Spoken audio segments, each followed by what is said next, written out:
Welcome to Head Talks Life in Lockdown podcast, brought to you by Lothian Events. Hello Jackie and welcome to Life in Lockdown by Head Talks. How are you? I'm good. I'm still getting used to this strange world that we're in at the moment, Michael, but thanks very much for talking to me. I appreciate that. Well, we're absolutely glad to have you on the show because it'll be very interesting to hear your perspective. So, shall we start? Yeah, sure. Cool. So, how have you been adapting to lockdown? Okay. In regards to your personal, not the college. Personal, yeah. Okay, so, I've been working at home now since the end of March, and it's been very strange managing a whole college from my house using online technologies. I'm very lucky that I've got a spare room that I've been able to set up as a home office, but I'm very aware that a lot of staff and a lot of students don't have that facility. On a practical level, I've had to do things like boost my broadband because the broadband doesn't work well from one room to the next in this house, the room next door to the router. And I've also had to buy a laptop stand, a keyboard and a mouse just to make working at home a bit more easy and keep my posture up. So yeah, and just generally getting used to it and trying to keep positive, trying to make sure that I get my daily exercise and clear my head just to go on with it. So it's been very strange and it's been really unusual working on my own in an environment where I used to go into college and work with 360 staff and see thousands of students every day. But as a college, I think we're getting on with it and everyone personally really is making a contribution towards that effort. Oh, that's really good then. So you found it slightly tricky to do it. Obviously, you've had to boost your broadband because of that, and obviously you get like a laptop and stuff, to keyboard and mouse and stuff to help you have a kind of sense of normality. Or is that more to do with like keeping your posture and things like that? So or is it a bit of both? Yeah, it's really keeping posture because in fact a lot of staff when we were heading towards lockdown, we allowed a lot of staff to take their work chairs home with them so that they could try and keep their posture straight. And in fact, I brought my work chair home with me as well so that I could try and make sure I'm not stooping over my laptop and actually having really bad posture. So that was the reason why I bought a laptop stand and a keyboard and a mouse just to make it easier for my hands to use that. And I think a lot of our staff at the college have had to do similar things and make sort of adjustments to do these practical things because actually you're working in an environment that isn't actually designed for 9 to 5 type work. So yeah, it's been a big change for most of us. Well, that's quite cool that you've let the staff take their chairs home because obviously one of the big things is health and safety with ergonomics in the workplace. So being able to take their chairs home, that helps them with their posture and makes it a bit more comfortable when sitting at a dining table or something like that all day instead. Because that's quite good. So on the other part of that is how did you cope with going into lockdown and like that part of it? Because you've talked how you've adapted, but how did you cope with being in lockdown, like being in your house and being like where you are compared to being like having to travel every morning? How have you coped with that? Yeah, I mean, I think the first thing was the first few weeks I was really grateful that no one in my family was actually affected by the virus. So that was the first thing, that I was really worried that somebody in my family would catch the virus. And I was especially worried about two of my sisters, one who works in a care home, a residential care home with elderly people, and another sister who's very isolated and has a lot of health problems. So I was really worried about that and coping with not being able to see them and worried about them catching the virus was quite a worrying time for me, as it would have been for lots of other people.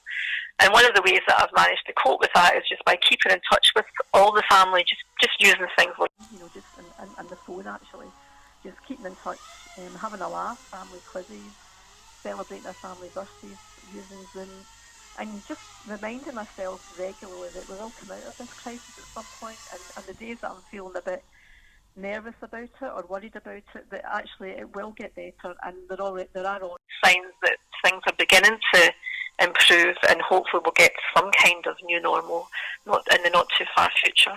Yeah. So you've come up with like family quizzes and stuff, and have you used like Zoom and other platforms to be able to do some of these things, keeping connected with the family and stuff? Yeah. I mean, it's been really funny using Zoom. family members who'd never used that kind of technology before. Obviously in the college we have used that kind of technology, but working with elderly family members or people who've just never used it, it's really good fun. So it's amazing how the whole population seems to become Zoomers. There's now a new name out there in the world, because I'm hearing a lot from lots of different people I've interviewed so far for Head Talks. A lot of them have stated that Zoom seems to have been a big way of connecting with people using like video platform, which is, I find, fascinatingly interesting. Yeah, definitely. So that's kind of, it's nice to hear that you're still connecting with family and celebrating birthdays and stuff, even though you're in lockdown. You're trying to keep that part of normality, but you're having to do it in a new and in a way that you've kind of had to adapt to lockdown and to be able to celebrate, which is interesting to see that no matter where we are in the population or who we are, we're all trying to still celebrate those important parts of like families and things, even though we're in this very weird moment in time where we can't really leave our houses. We're in lockdown unless it's for exercise. So it's really interesting to hear your perspective on that. So now I'm going to move on to the slightly odder, more trickier question, which is about how have you been coping / adapting your job role / responsibilities during this lockdown? Because obviously yourself, you are the principal of West Lothian College, which has about, I think, at any time 6,000 students. Yep. Can you just, for 1 second, Jackie?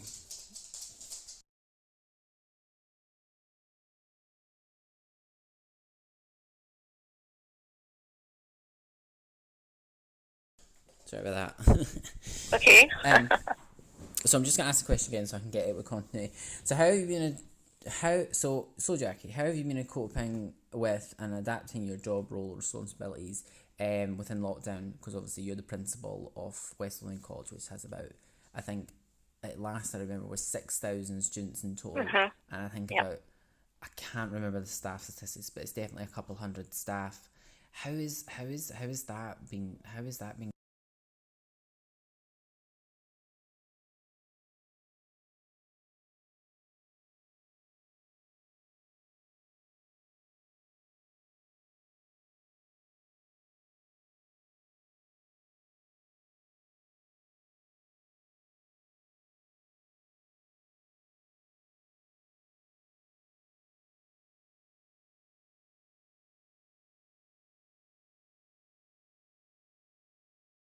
From my home environment. But a big thing for me is there are 360 staff that work at the college, and it's really important for me to keep in touch with my colleagues, and we do that through virtual drop-in sessions using Microsoft Teams. I send out weekly email newsletters to let them know what's going on across the college and share good news stories about different members of staff. And also keep in touch with the Student Association, and again that's been through Zoom meetings to find out how the students are getting on and if there's anything that we need to do to address particular challenges that students are facing. So in terms of my own work, I mean, there's lots and lots of meetings taking place with the college staff, but also with other colleges, with government ministers, with the funding council, other principals and so on. And all of that is pretty much as it would have been before, except that it's all been done via online technologies as opposed to face-to-face, which is a strange situation to be in, but one that we've all got used to pretty quickly, I think. But the main thing for me is how do I keep in touch with my staff and make sure that any concerns that they've got I'm aware of and I can help address, and also how I'm aware of any of the concerns that our students have to make sure that we can try and help as many of them to finish their courses successfully over the next wee while. Yeah, that's really interesting. No, it's just, I asked that question because obviously you everyone's working roughly home, but it's obviously the marketing team have been putting up images of the college from like the past and history and things like that as it was there. And there was one, I think it was up recently, and it was a picture saying it's weird not seeing the campus like this, and it was just a campus full of students. And now I'm thinking to myself, that campus is no one's there. There's not all these students. There's maybe some staff that are maintaining the grounds, but it's this building built for education that's had to have been I wouldn't say abandoned, but kind of locked up and no one's using during this random period. And you're like, it's a sad thought, but at the same time, it's for people's safety at the same time. Yeah, but I suppose one of the good things is that it's at the college campus has actually been used as a COVID-19 testing station. by the NHS at the moment. So at least we're getting, the key workers are getting some use out of the campus in terms of being tested. So it is sad that there are no students there and no staff there, but we will get back to that. But one of the good things that I'm hearing from lots of different lecturers is really interesting ways that lecturers are engaging with their students. So, for example, one of our engineering lecturers, he took a whiteboard home with him and he set up a classroom in his garden hut, and he's been delivering lectures via YouTube using the whiteboard to illustrate some problems, and he's had really good participation from his students. There's lots of really nice examples where lectures have been creative and delivered learning in a different way. So the campus is fantastic and a really great learning environment, but our lecturers have done their best to try and recreate as much of that as possible using the online technologies. I think that's fascinating. I'm having hopefully Scott on at one point in the future to talk about obviously the college as well, and about how marketing the college to attract more students has been like very different than having physically being able to do everything in an office. But I've been seeing that the college has been producing NHS. Support the key workers, thank you videos. And Chef Andy's been doing cook videos, which actually my partner loves to cook, so has been watching quite a few of them. So I like I think that's a great fact that the college is there and it wants to be the heart of the community. And it is still part of the heart of the community because it's trying to give it's giving out this information, so it's really interesting. But it's also really interesting to see how the college has adapted to the situation to still provide its services, and how you've managed to work with all the staff to still manage to do the jobs you need to do to keep the college's ability to educate people even in lockdown alive. I think the last thing I heard from the college when lockdown was that I think it was also published on Facebook for the students to be supported, that the college gave them thousands of laptops away home to finish their course so they could do it. And I think that shows great, and the word I'm looking for I can't think, but it's great because it shows that the college is not just going, right, we're in lockdown, we're not supporting. You're like, no, we have to support the community, and I think that makes it really, really good. Yeah, that's great because we've got our first virtual open day next week, where all the different subject areas have been doing videos and tours, or virtual tours of the college, to try and encourage people to join the college and take up courses from August. And in fact, we've had really good responses and lots of applications and offers made for courses in August. Although we're not able to have the nice open days on campus that we would normally do, I think the virtual open day next week using Zoom and other technologies like that is going to be really good fun. So I'm looking forward to that one. That sounds really, really interesting. And actually really fascinating to actually find out that the college is doing something virtual like that, to be able to bring more students in, let them see around the campus, and it definitely will be interesting to see how it goes at the same time. Because it's something I think the marketing team keeps saying on Facebook it's something we've never done before, and I think that's going to be the interesting part of it. It's something the college has never done before, and this is the first time it's going to be done. So it's going to be interesting to see how that evolves from what lockdown has caused. Is there anything you found really tricky about being your job to kind of be able to coordinate or do while being stuck at home? Is there anything particular jobs that you would have to normally do on campus within your responsibilities principle that you've not been able to do? The main one actually is just it's just face-to-face contact with students and staff. So, part of the time I would spend on campus would be dropping into classes, I'd be walking around talking to staff, and that would help me understand if there were any problems bubbling up and find a way of dealing with them, or just to see how people were and find out some of the great things that were going on. So that I really miss that, and I've not been able to do that to the same extent. But I am trying to do it in different ways. So, for example, at the moment, a few times a week I'm having small drop-in sessions, again using Zoom and technologies like that, to meet with maybe up to 6 staff at a time and just have a chat about, what's concerning them and what are their ideas about how we can start to prepare to go back once we're allowed to go back to the campus. And as I said earlier on, I've had a Zoom chat with the Student Association ambassadors, and I'm hoping to do that again very soon, just to make sure that I'm hearing from the Student Association any concerns that are coming up from the students. So that's the biggest thing that I miss, being able to walk around and just talk to students and staff face to face and see what's going on. That's really, really, really, really, really good. That the fact that hearing that there is still slight issue, but you've adapted to it, and you've been able to try and find a way to overcome that one thing of face-to-face interaction with people. And technology is definitely making that, even though it's virtual, it's still, you can see that person's face, because I know from when you read an email or something like that, you don't always get the complete context of it. So being able to see them on a video call helps that, because you can see the person's facial expression. So that's really good. Sorry, 1 second. No, that's really, really good. Hearing us. And so I'm just gonna kind of move on to the final question then. So is there any advice or tips you could pass on to the people listening, that'd be students or staff or anyone else that's listening to the podcast, that to help them in lockdown, that have helped you to kind of deal with lockdown? Yeah, I think there's a few things that I've learned and I'm trying to do myself. So I think one of the things would be is for people just to focus on the present. This is a big crisis going on across the world, and we can't all solve it ourselves, but actually just focus on the present and try and break up your work or your study into smaller tasks, because completing a task will make you feel better and will give you a sense of accomplishment.